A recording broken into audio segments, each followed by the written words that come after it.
Good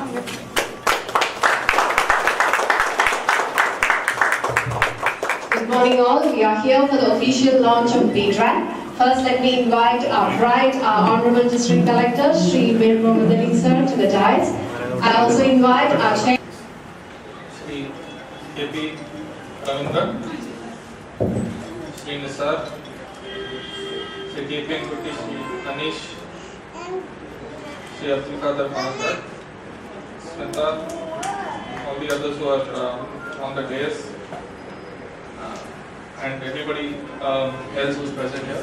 First of all, thank you very much for inviting me here, and നിങ്ങളെല്ലാവരോടും സംസാരിക്കാൻ ഈ അവസരം കിട്ടിയത് തന്നെ.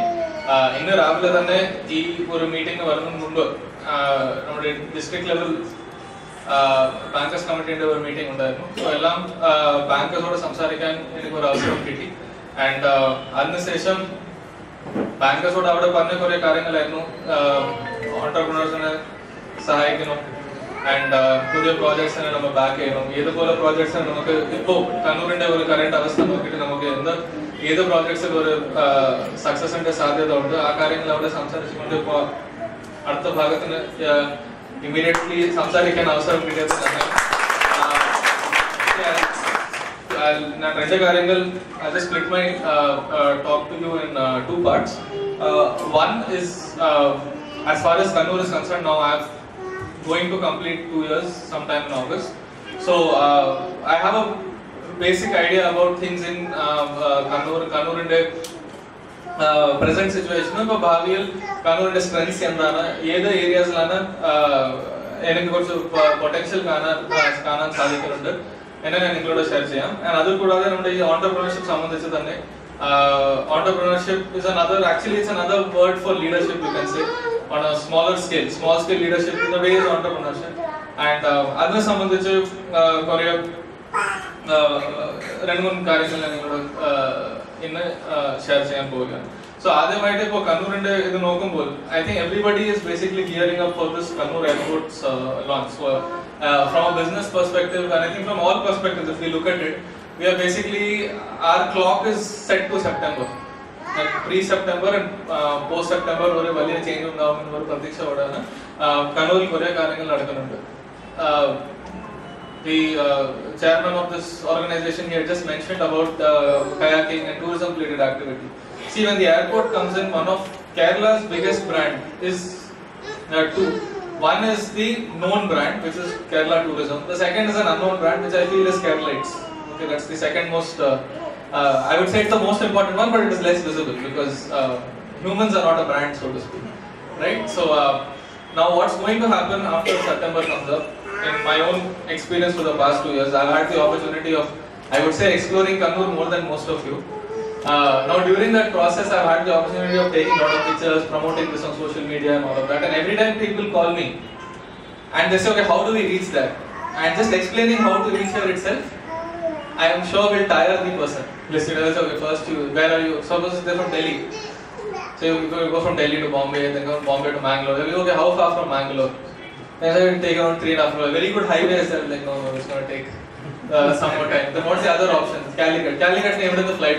Calicut airport il ഏത് സ്ഥലത്ത് നിന്ന് ഫ്ലൈറ്റ് ഉണ്ട്, കാലിക്കറ്റിൽ നിന്ന് എവിടേക്ക് ഫ്ലൈറ്റ് ഉണ്ട്, ഇന്ത്യ അകത്ത് നമുക്ക് പറയാൻ ബുദ്ധിമുട്ടാണ്. Okay, 7 months back there will be a flight to some place. ഇപ്പോൾ ചെക്ക് ചെയ്താൽ ആ ഫ്ലൈറ്റ് ഉണ്ടാവില്ല. Opposite is also true. So connectivity inside India at least is, I'm sure we can do much more than that. Then you have to explain that, okay, from Calicut, how is the drive? Same story. Slightly difficult, but so what I usually say is, if you want to come to Kannur, stop at Calicut, take a car till the railway station, then take a train and come to Kannur. But that process is not very tourist friendly unless you're a backpacker who wants to explore every corner of the place that you are. So that is going to change. And we all know, as far as natural beauty is concerned, as far as culture is concerned, as far as tourism is concerned, Kannur has a huge scope to contribute in that, no doubt about it. I mean, past 1 month, in month of May, we had this month of adventure and so many different activities we had, which are unique to Kannur.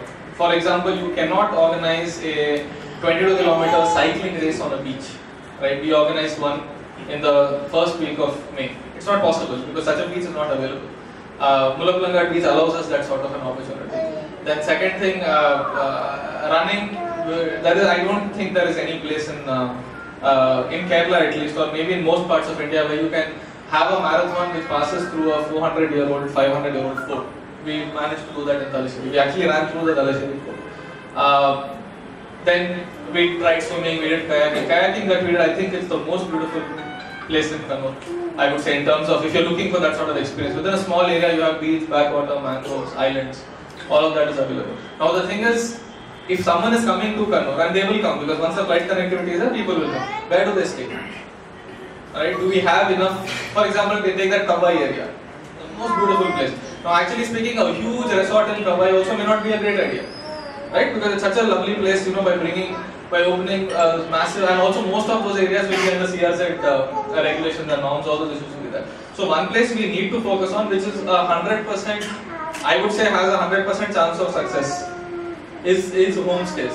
Okay, now we have homestays. You can actually list Kannur popular homestays and the show itself. We can list out maybe 3 or 4 places which are well known. Mostly they will be around at Edakad, Totada beach, that area. But apart from that, look at the scope that is available. In near this Kawai area, beautiful water bodies. That day, whoever has come for our kayaking program that day, they have all gone back shocked that such a place was there in Kannur and they did not know about it. So those sort of areas, homestays are are going to be a major source of revenue. I feel that we can redefine, we can create a new model of tourism that is highly dependent on homestays, because homestays offer you 2 things. One, it's already available infrastructure, and 2, the experience of staying in an actual home in that area gives you another experience altogether. That is an area that we really need to explore, because even if Mulaplanga is going to get a big KTTC resort, the land acquisition process is complete, registration is going on right now. So Mulaplanga will get a 4-star KTTC resort. But Mulaplanga resort it will still take, I think, 20 months, 24 months into the construction period on that. But our airport is coming in another 2-3 months itself. So that period, this would be a great area to invest in and for us to develop, because tourism in Kannur is going to be a major thing, and we have to ensure, most important thing for all of us will be, we have to ensure that we are bringing in tourism at the same time protecting the environment, because if we don't do that, all these places are so we get scared to take people to places, it's like that. Like that day when we went to that mangrove patch, I didn't feel like leaving till everybody left, because I just wanted to see, everybody has an urge to usually take a piece of that place with you. So just to prevent that. Anyway, so that is one place which Kannur has a big way to contribute. Inside Kannur itself, and I would say one place which we can really work on is this is obviously manufacturing related, but we need to really take seriously something that is getting attention all over the world right now. Is in the context of this World Environment Day, is this bead plastic. Right, bead plastic pollution was the theme of World Environment Day. India was one of the hosts of that. Every celebrity has been tweeting about this bead plastic pollution and that sort of thing. Kannur is a place where that market is actually very, very strong right now, because it's the only district in Kerala which has completely gotten rid of plastic carry bags, which has hugely reduced the amount of disposable items that are used, and replace them with reusables. And we all know next 5-6 years the whole world is going to move in that direction. There is no doubt about it. It is as visible. It's as visible as the day. Right? Everybody is talking about it. Slowly, it will start with voluntary activity, but then it will slowly move into. It's going to move into an involuntary thing, because all the states are doing it one by one. 1 year back, Maharashtra didn't have a ban. Maharashtra, which is the most industrialized state in India, now has a proper formal plastic ban in place. Tamil Nadu also, I think, has declared that within the next 2-3 months they are also going completely plastic free. Kerala will catch up in no time, because Kerala, this thing is generally, we are more sensitive to the environment, and I think it's only a matter of time before slowly we'll start picking up into that area as well. So I think that eco-friendly packaging, eco-friendly activity, tourism also in a very eco-friendly way, creating alternatives to the plastics in whatever way we can, creating more biodegradables, reusables. Those are areas which already have a market in Kannur. Like for example, 2 years back, if you saw the paper bag market in Kannur would have been very small. Right now, it is actually much bigger. If you took the cloth bag market, how many people were using cloth bags 2 years ago? And you check now, that input has actually gone up. Then another thing that we are recently that we are pushing over here is thankfully due to the cooperation of all the political parties, we were able to bring everyone together, and they have declared that they will not use this like sports anymore. But there's obviously an alternative that needs to that will fill up that space, right? Something that is biodegradable, something that is eco-friendly. These things are all in flux right now. Then in terms of entrepreneurship, in terms of food, in terms of agriculture, okay, that is another thing that is slowly catching up. We never used to talk so much about ಈ ಜೈವ ಕೃಷಿ ಸಂಬಂಧಿಸಿದ ಚರ್ಚೆ 5 ವರ್ಷ ಮುಂದೆ ಉಂಟಾಯಿಲ್ಲ. ಇಲ್ಲ, right now this is a new topic that has come up, and anybody with common sense can tell you that this is a direction in which people are going to move pretty fast, because there is a lot of talk of pesticides and this and that, and in the middle of all of that, I think local entrepreneurship, which is focusing on maybe getting healthy food items delivered to houses, etc., that also I feel has a big scope. If we start exploring that idea in a serious way today, we can easily move forward. We are very lucky to be in for a business. What does a business need? A business needs customers, it needs consumers, and we are, I think, lucky from that perspective that people always complain that Kerala is a business, it's very difficult to do business. But at the same time, remember, we are in the largest consumer state. Okay, it's largely a consuming population. It's a population that likes to spend money, it likes to consume. And in those circumstances, I feel that if we create models here, you can actually create successful models in Kannur just depending on the people here itself. Because I think there's enough market over here as far as consumption is concerned. So if we create a scope tomorrow, we can use that as a model and expand to other districts. And obviously, we should keep our eyes on a much larger piece of the pie. These are things that are so tourism is one very good place to this thing. Anything that has to do with the environment, I feel Kannur should take the lead on that. And at the same time, when it comes to technology, I think technology has a huge scope over here. The advantage now is that, see, the models are just changing, over a period of time. Before 10-12 years ago, when I was in college, there was no talk of entrepreneurship, or there was no talk of having a small. It was all, you go to Infosys, you go to Wipro, you go to this thing, and then you get set over there.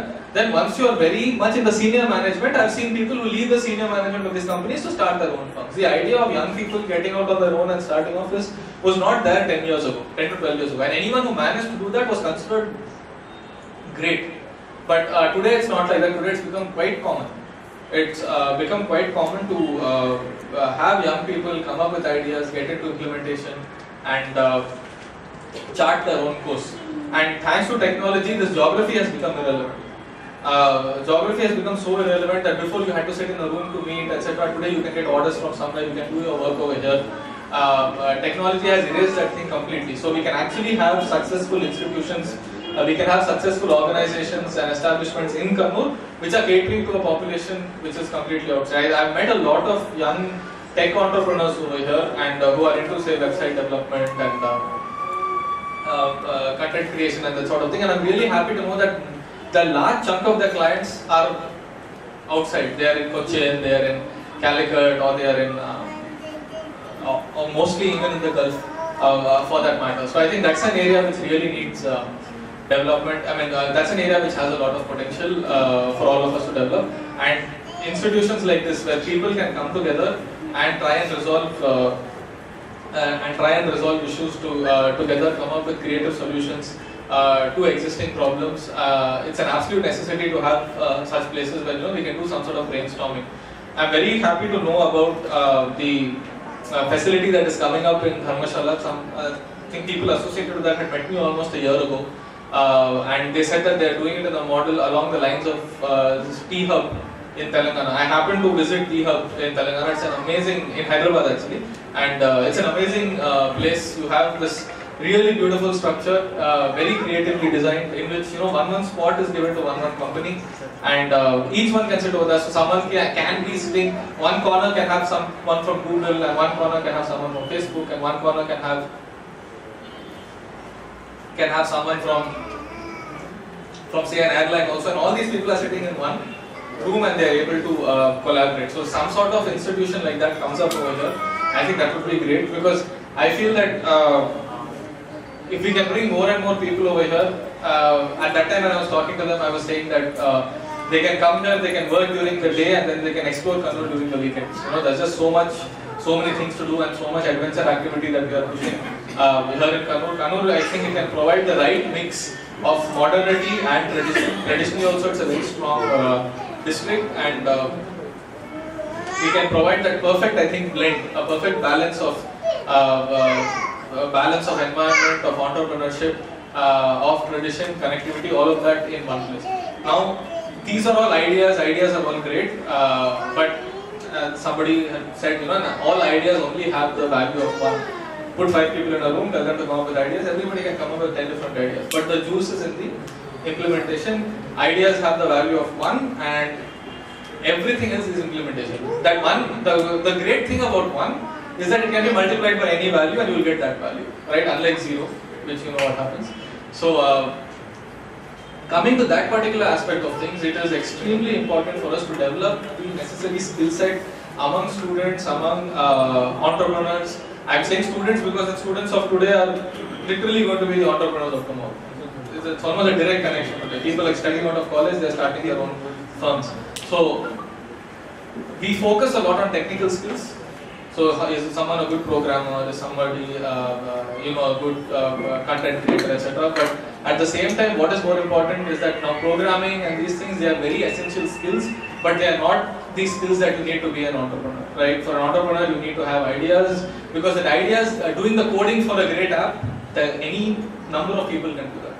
Okay, but most importantly, what you need is for someone to come up with that idea and then follow it up to the implementation level. And as far as that is concerned, our education system, I don't know, I can't compare with any other education system because I haven't had the exposure to another one, but I can say that our education system, our Indian education system, is an absolute flop. As far as this thing is concerned. It's an absolute flop because our focus is completely on subject knowledge. Our focus is completely on creating programmers.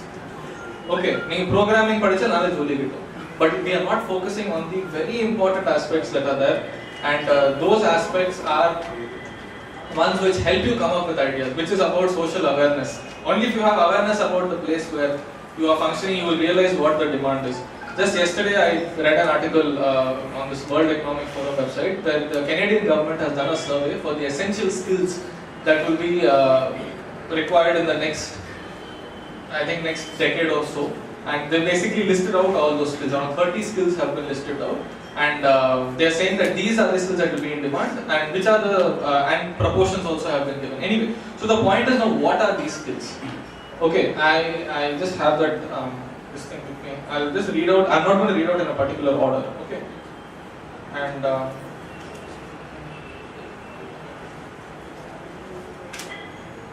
programming. Okay, troubleshooting. Technology design, operation and control, management of material resources, management of financial resources, complex problem solving, critical thinking, social perceptiveness, time management, judgment and decision making, writing, persuasion, active listening, speaking. These are all these skills that are there. Okay. Now, can you tell me? I have told you so many, right? You guess what are the coming in the top 3? I told you so many. I told you troubleshooting, programming, equipment maintenance, repairing, management of material resources, writing, active learning, time management, judgment, active listening, speaking, systems analysis, programming. What do you think are coming in the top 3? Yeah. Social. Okay, social perceptiveness. Right? Okay, that is number 6. Great. Out of 30? Active listening. Active listening is number 1. Speaking is number 2. Judgment and decision making is number 9. Critical thinking. Number 3. Okay. Writing is around, I think, there are no numbers given here, so it's around 10, 12. Time management. Time management is, I'm going to read out the top 10 for you, so you just get an idea. Okay, starting. Number 1, active listening, speaking, critical thinking. Number 4, reading comprehension. Okay, reading comprehension. Where do you learn reading comprehension? In English class, which is the class you give least importance to. After model science, it's English, right? Monitoring, social perceptiveness, coordination, time management, judgment and decision making, active learning, service orientation. Now I'm going to read from the bottom. Okay. From least important, moving upwards. Installation is the least important one in this set of skills. Repairing, equipment maintenance, equipment selection, programming, technology design, operations analysis, systems evaluation, and going that way.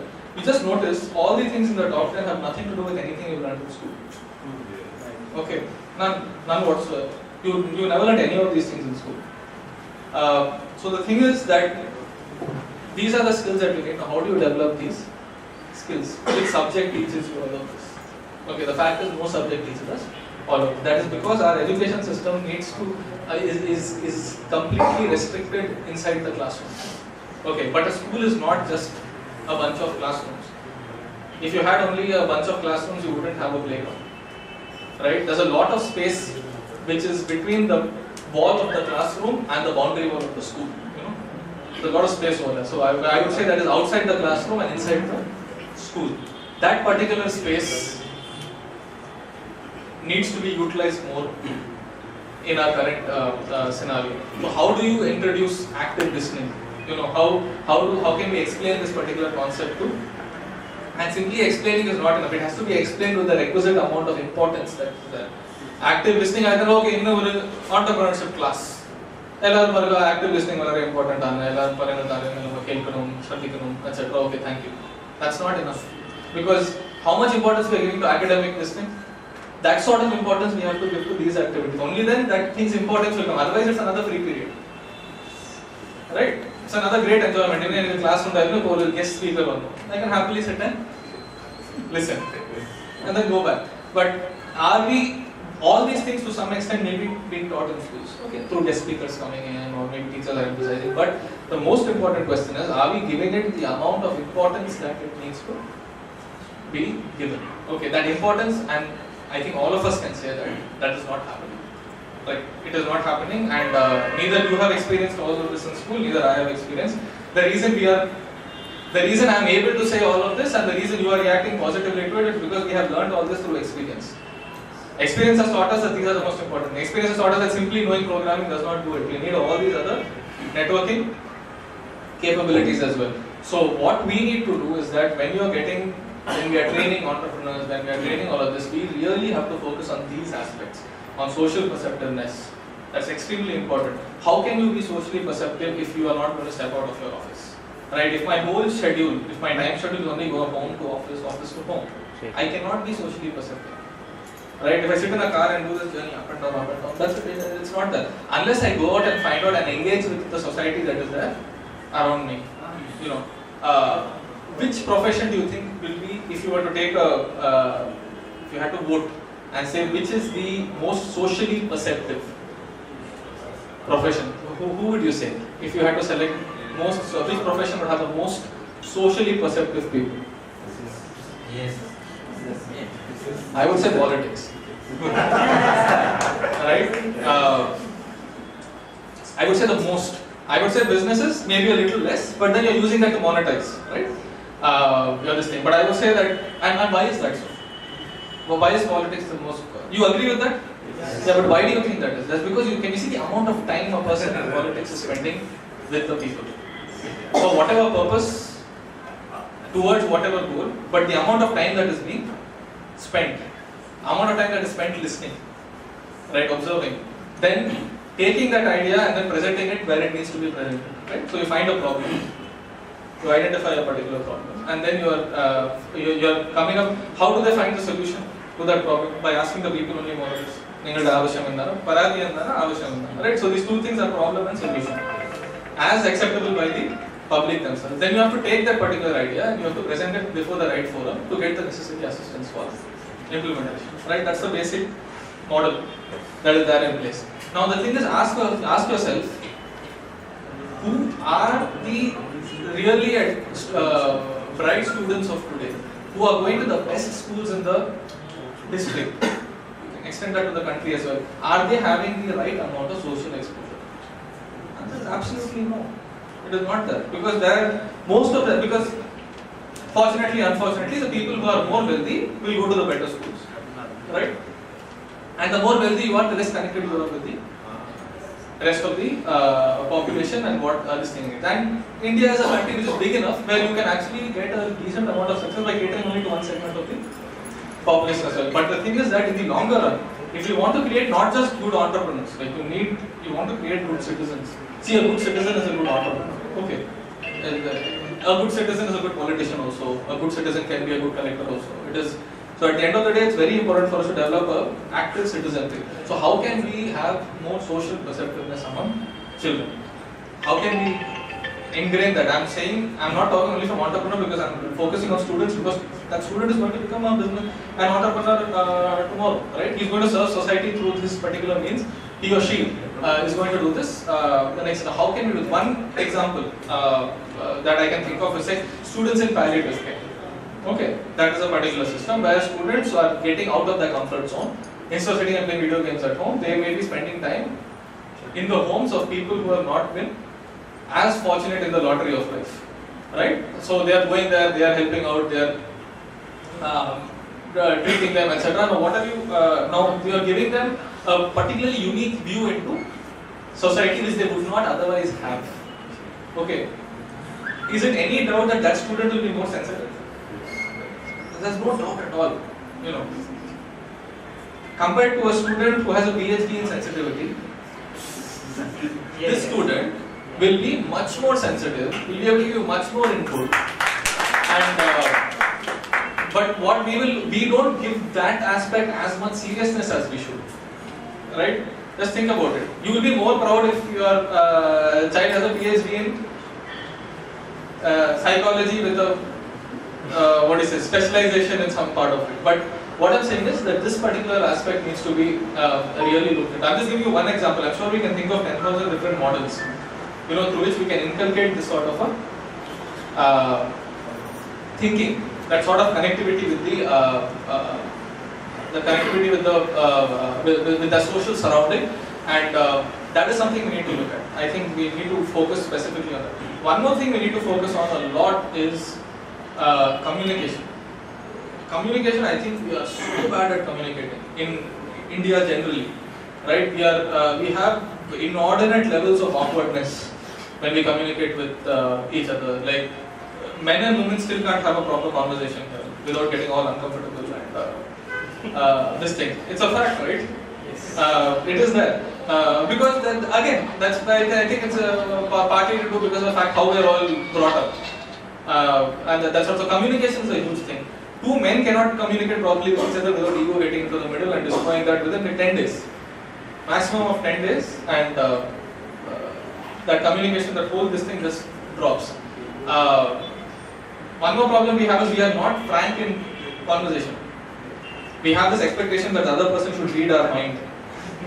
And he should understand. Why can't he understand? Why should he understand? You make him understand. You tell. Well, that will not happen. Right? We're not frank. If you don't like something, we will not say, see boss, I don't like this. Okay? That's what it is. Warn the person in advance that I don't like this.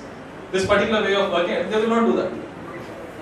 Okay, they will say you should have understood when I told this over that on that day. You should have understood I meant this and all of that. See, this is something when you actually travel abroad, this doesn't happen there. So what we will do is we will ask this thing is to maintain the friendship. Okay, to maintain that this thing we will sacrifice communication. In the West that doesn't usually happen. What is on the mind, it immediately gets out there, and then after that the rest of it, that's how it should be also, no, in a way. So communication is something that we need to, we need to be able to get egos out of the we need to get egos out of the equation. All this is possible only by working in teams. And there are two ways you can learn this lesson. You can learn this lesson, one, the hard way, which is you start your own business and then the whole thing collapses because you're not able to communicate properly. Right? You're having this thing, you're having a leadership crisis or some sort of thing. Or we can learn it through an internship model, right? Where you come, you work with someone else, and through experience and internship, you learn. Where for example, it's like working as a sub-collector and a collector. As a sub-collector, you can do a lot of things. You can think at the end of the day, responsibility is going to lie with the collector only. So you can go, you can experiment, you can do a lot of things, and you may not have to pay the price for it, because at the end of the day, the comment will be asked from the collector only. As collector, you don't have that privilege. Like if something that falls within your purview goes little left and right, you cannot look anywhere else. At the end of the day, you have a certain jurisdiction in which you are considered mostly responsible for everything.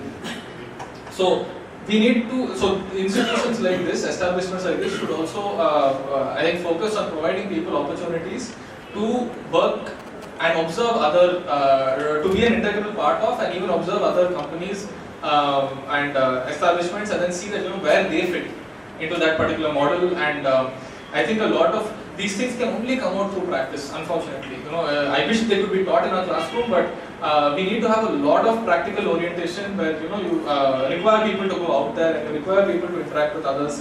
You require people to communicate with children from across the whole spectrum. From whether they're the hilly areas or in the from the hilly areas to the coasts. You need people to and that continuous interaction, if it's there. Small projects, if we are developing. What I would suggest is actually, we should come up with small concepts which we can teach to children, say from remote areas. If we are able to break down concepts to that level, right? One major thing about business, you should be able to take a complicated idea and simplify it and share it, right? So if we can create systems, I'm not saying Btrac should do it. I'm just telling you a general this thing where if students who are going to college over here, college students are taught or are given proper exercises where they create lessons and where they create modules of complex topics for children who are from, say, remote areas. So that is training in actual simplifying and breaking down ideas, presenting. It's a training in communication. It's a training in taking feedback, because it's not necessarily that what you teach will be learned. You will get feedback saying you don't understand anything. You have to rework this thing. So I'm saying that we need to come up with those sort of models as well outside of the government. Everything need not be done by the government. Sometimes it takes too much time and there's too much flux, because government is doing 10,000 routine things which are so important we don't notice them because they are routine. Right? So all these small tweaks that are there, that we should see that as responsible citizens can we actually come around to doing that, because those things are going to be very important in terms of how successful we are. No matter how bright or how smart or how many degrees and all that is there, we all know for a fact that success does not correlate to these things. You look at any good businessman, any successful person in any field, their core skill set will not be the reason why they are successful. It will be their personality and their, I would say, the personality, their morality,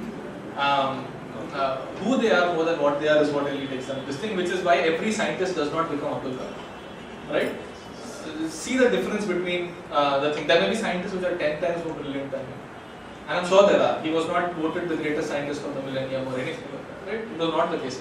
His thing was what? He was able to take his life's experience and he was able to use that to inspire people, right? He was able to break down messages to the point where he's able to reach out to a 10-year-old.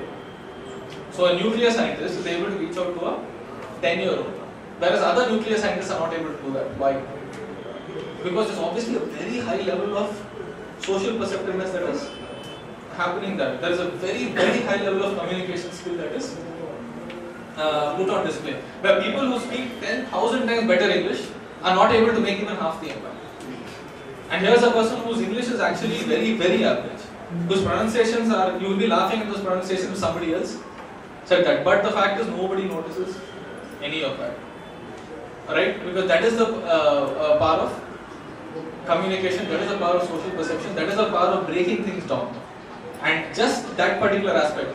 Ask anyone what are the scientific achievements of Dr. Abdul Kalam. Apart from nuclear weapon program, people won't be able to come up with stuff. Scientific, what exactly did he work on? Which particular segment of science did he work on? Nobody will have any idea. They only know the other aspect of it, that aspect that is more human and has reached out. And that is the base of what made him into such a legend. And that lesson applies not only to him, it applies to all of us. So while we are training entrepreneurs and while we are training this thing in skills, please remember that that is not the only thing that will take them forward. The difference between a half decent between two individuals who are one could be extremely skilled into this thing, or two individuals with equal skills but inordinate amounts of incomparable amount of success, it will all come down to the other aspect of it. It will come down to who can listen. Listening means you have a smaller ego. That's what listening is. If you have too much of an ego, like, wait, I'll talk. You listen first. Okay. That's our favorite line, no? I'm part of the game. So active listening is not just listening. It's not simply sitting there and saying, okay, fine, speak. It's not that. It also means you're suppressing a lot of this thing. And suppression of ego is basically the most important thing for any long-term success. Right? When they have a long-term vision. They have a long-term vision. We confuse that with think 10 years later. That is not long-term vision. Okay.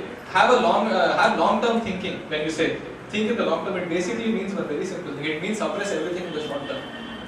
Okay. When you say think long term, you're basically saying sacrifice everything in the short term. It is not a simple extrapolation of the graph from like 2020. This is our long term. It's not just that. So these aspects, I hope we should come up with more and more models that go beyond that one-day program. Okay, I have attended so many one-day programs. Today, management class. And then throw some chart on the floor and say you jump from this chart to that chart, and then they keep removing one chart. Then you realize with limited amount of resources you have to reconstruct your. So that thing, it's just time pass. It doesn't teach you anything. The only thing that those exercises do is they provide employment for those guys who conduct those classes. Okay, and it's a very, very profitable form of employment, but the results are not tested. Okay, and you come out sounding respectful also. Anyway, jokes apart, what I'm saying is if we are making models, we should make models that last at least 21 days here, because rules say that if you do something for 21 days, it becomes a habit. So do something for 21 days. And so I think these are the two things. One is that what I want to talk to you about today. One is Kannur's potential, and then the second thing is we need to create people. And Kannur already has that resource. Okay, thankfully, because you talk to people from Cochin and you say someone who's worked in Kannur and Cochin, you ask them like, what's the difference between Kannur and Cochin? The person will say, oh, people are so money-minded over there. And I think you have to be. If you're living in Cochin or Bombay or Chennai or New York or whatever, I think you need to have that thing in mind, because that's the defining nature of the city, right? It's an economic powerhouse. So if everyone is sitting there talking about environment, things may not be working out that well for them. So, but we are lucky that we should be a little self-aware that okay, we are heading into that direction very soon, no doubt about it. Okay, the National Highway acquisition final notification also has already been sent to NHAI for publication. So, something that's happening really fast. So we are going to be super hyper-connected very soon. But I think, but you ask about Kannur, you say okay, fine, everyone's money-minded over there. So what's happening here? So that time, anyone who has spent a decent amount of time in Kannur, who does not know Kannur only from newspaper, right? So the first thing they will tell you is the people are so nice, the people are so they're less agitated, they are generally more accommodating, they are generally more friendly. They will say all of that, right? So we need to look at that as a certain resource, not simply something to feel happy about. We need to say okay, that there's a particular character among the people here, which all of us agree on, and anyone who's come from outside also agrees on that, more or less. Kannur, Calicut, Malabar, there is a certain personality that is associated with the region. So we need to see how that needs to inform our business and it should inform our entrepreneurship in a way that if there is a Kannur entrepreneur and a Cochin entrepreneur, a Mumbai entrepreneur, people should be able to tell the difference. Okay, I'm not saying in a good way or a bad way. I'm saying there are two different models of functioning, that's all. Right? So that also should be part of our this thing. So I'm just putting out a lot of ideas into the air over here. I don't have specific exercises through which we can inculcate all of this, but I would request that a lot of thought should go into these aspects as well. And the reason we don't have exercises is probably because you haven't sat down and thought about it to that extent. Right? If I'm sure that if 10 of us sit around a table, set a clock and say, okay, next 6 hours we are going to sit and brainstorm only about how we can bring this Kannur character into business in a way that people from outside can relate to it. If we sit down and do it, the reason we haven't probably sat down and done that, but if we sit down and do it, I'm sure that at the end of 6 hours, we'll be able to come up with something. Or even if we don't come up with something, we'll be able to eliminate some things. Yeah. So, this is not the way. Because somewhere or the other, we'll end up benefiting from the process. So please see that particular aspect of things as well, and I'm sure that all these things falling together, Kannur has an extremely bright future. We are very lucky that right now Kannur is like almost, I would say that in Kerala, it's become one of the centers which people are looking at. I don't think that was the case 5 years ago. Now because of the airport coming in, the highway coming in, and the general opening up of things, in terms of sports, amazing development is happening in Kannur. Well, one synthetic track I think is already ready at university, another one has already started at Brennan College, another one is coming up in Talasheri Municipal ground, and Jawahar Stadium also is heading for a makeover. In terms of swimming pools, for example, we never had a government-owned swimming pool in Kannur. A proper open to public swimming pool, not there in Kannur. Till date. Now you have in Kakkad, you have a swimming pool that is open, Pirarai is getting a new one, and the Olympic standard swimming pool is coming up in Hon'ble. And that currently it is in the starting phase. There are a lot of trees that need to be cleared out and some lines that have to be changed. So that is already happening right now. So at the moment that is done, you will be getting that level of sports facility that will be open to the general public. So Kannur is heading for a huge makeover. And I think that all of us need to be prepared for that makeover today, and we need to sit down and spend more time thinking and analyzing and talking about how we can use all those opportunities. How we can use all those opportunities to come up with programs where we'll come up with businesses and all that which have a Kannur stamp or a Kannur signature on it. I think that is our biggest challenge, over and above the challenges of entrepreneurship, which are common to everyone across the world. I hope that Btrac will do that, and also connect as much as you can with people on the outside. Like, it's a very important part that we should always be connected with the people and the environment that we are living in. So I would suggest that get out of car, cycle a little bit. You get a much better idea actually about things. Personal experience I'm telling you. That is something. Step out a little bit more. Like, I don't know, get into a boat and go down a river. Sometimes there's a lot of you need to connect with this thing, and when you put yourself on those sort of journeys, you don't go there with a particular lesson in mind, right? Each one will learn their own lesson while they're at it. So if we are going to head out over there, if you are going to head out into the environment and in a way that is unguided, not like in a proper planned this thing, you just go let yourself out there. What automatically happens is each one picks up something and comes back with their own learning of the process. Somebody will look at probably the economic aspect of it, somebody else will probably look at the environment aspect of it, somebody will look at the waste management aspect of it. So these things need to be really prioritized. The Plastic Free Kannur campaign, which we had started in 2016, which has got, I would say, an amount of success that we are all very proud of. And one thanks to that is because of the business community supporting us. That whole idea started because we went boating. Okay, it literally started because of that. We went boating and we were in the Perumba river. We saw so much garbage over there, and majority of that garbage was disposable plates, spoons, and all of that. You cannot imagine mangroves with that much this thing, right? So we saw all of that, and that's where it started. We have to do something to stop it. And it was very clear that if you want to do something, you can't just go clean it up. You will clean it up, it's going to come back over there. So we have to stop the problem at the source. Right? We need to think that we are not using it. So what I'm saying is that is just one idea that we got based on this thing, and that gave the launch for kayaking also in Kannur. Right? So while doing kayaking, we are happy we are doing kayaking. At the same time, we saw something that is required. Okay, I would say that one journey that I made back in October 2016, it increase my social perceptiveness about Kannur to a very large extent. So those sort of this thing should be part of our general lifestyle, is to be part of our general makeup, where we go out there, we make groups, we go out, we connect with areas which we are not otherwise connected to. Okay, because when you do things that you have not done before, you will learn things you have not learned before. If we continue only along the well-known path which is already there in textbooks and all of that, one thing we do is we lose our original character, which is this thing for this place. And second thing is we don't learn new things. We can't contribute a new model. We only become agents of another model. So one more person can say, okay, I came with this model, look, they're all following. But no, when we engage with our own character, with our own social sphere, automatically what we are doing is we are contributing something new to the knowledge pool, which others can learn from. And I think that should be our main goal going forward. Anyway, I think I've spoken for a long time. Thank you all so much. And, wish you all the best for the venture.